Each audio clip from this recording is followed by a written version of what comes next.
কোনো সুদখোর, কোনো ঘুষখোর, কোনো জুয়াখোর, কোনো আপনার ওই লটারি কাটনেওয়ালা ব্যক্তিকে মসজিদের কমিটিতে রাখা যাবে?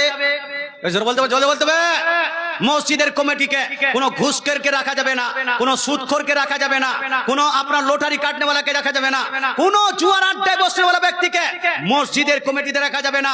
ইভেন যেই ব্যক্তি দাড়ি রাখবে না তাকেও মসজিদের কমিটিতে রাখা যাবে। জোর বলতে হবে, যাবে না। বলবে হুজুর যার যার দাড়ি আছে ও হিসাব জানে না, হ্যাঁ হিসাব জানে পরিবার চালায় না নাকি? পরিবার চালায় না তো মসজিদে কোটি টাকা যাবে হিসাব রাখতে পারবে না।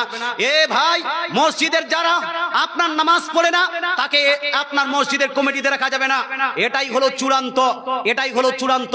যদি আপনি বেনামাজিকে মসজিদের কমিটিতে রাখেন, যারা যারা সাপোর্ট করবে তারা তারা গুনেহগার হবে, যারা যারা একে সাপোর্ট করবে তারা তারা জাহান্নামে যাবে।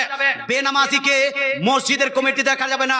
মসজিদ নামাজ পড়ার জন্য বানিয়েছেন না নামাজ ছাড়ার জন্য? কোনটা কোনটা জি?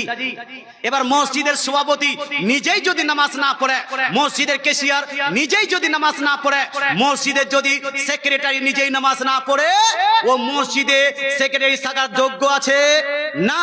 আলা হযরত আজিমুল বরকত মুজাদ্দিদুদ্দিন মিল্লাত আলাইহি রিজওয়ান ফতোয়া রিজভিয়া শরীফে স্পষ্ট ভাষায় উল্লেখ করেছেন, যারা এই রকম ব্যক্তিকে যারা মসজিদের কমিটিতে রাখবে এরা গুনাহগার হবে। এই রকম ব্যক্তিকে মসজিদের কমিটি থেকে হটানো, তাড়াতাড়ি করে সরিয়ে ভালো পরেজগার, নেককার, নামাজি, দাড়িওয়ালা ব্যক্তিকে মসজিদের কমিটি রাখা হলো জরুরি। কথা বুঝতে পারছেন না ভাই? বলছে হুজুর এটাতে রাগ লাগলো, একটু রাগ লাগলো না?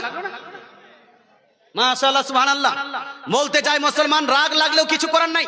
মশলা বলে গেলাম, মানলে ভালো, না মানলে আপনার হিসাব আপনি দিবেন, আর আমার হিসাব আপনি দিবেন নাকি? না, আমার হিসাব তো আমাকে দিতে হবে। রাগ লাগলো, কিছু কিছু জায়গায় সুদখোরের প্রসঙ্গে বললে সুদখোর রেগে যায়, ঘুষখোরের প্রসঙ্গে বললে ঘুষখোর রেগে যায়, তাস খেলনেওয়ালা প্রসঙ্গে বললে তাস খেলনেওয়ালা রেগে যায়। মুসলমান বলছে বেদাড়িওয়ালাকে মসজিদের কমিটিতে রাখা যাবে না, মসজিদের বেনামাজিকে মসজিদের কমিটিতে রাখা যাবে না। ও রেগে গেছে। ভাই, আমার উপর রাগ করে তো কোনো লাভ নাই। আল্লাহ তাআলার মসজিদ ঘরটা বানিয়েছি আমরা নামাজ পড়ার জন্য। নামাজি আপনার মসজিদে খিদমতগার যে হবে তাকে তো কমসে কম নামাজি হতে হবে। নামাজ না পড়লে মসজিদে কি প্রয়োজন আছে না আছে সে বুঝবে কিভাবে? নামাজ মসজিদটা কিভাবে আপনার বানাতে হবে সে বুঝবে কিভাবে? মুসল্লি কতগুলো হলো, ইমাম সাহেবকে কখন বেতন দিতে হবে, ইমাম সাহেব খাওয়া দাওয়া কিভাবে দিতে হবে, ইমাম সাহেব কিভাবে খিদমত করতে হবে, কোথায় সপ লাগবে, কোথায় লোটা লাগবে, কোথায় এটা লাগবে ওটা লাগবে, এটা সে জানবে কি করে? এই জন্য ভাই আপনাকে রাগ করার দরকার নাই। আর যদি রাগ খুবই লাগে তাহলে রাগ করে নেন, কোনো সমস্যা নাই।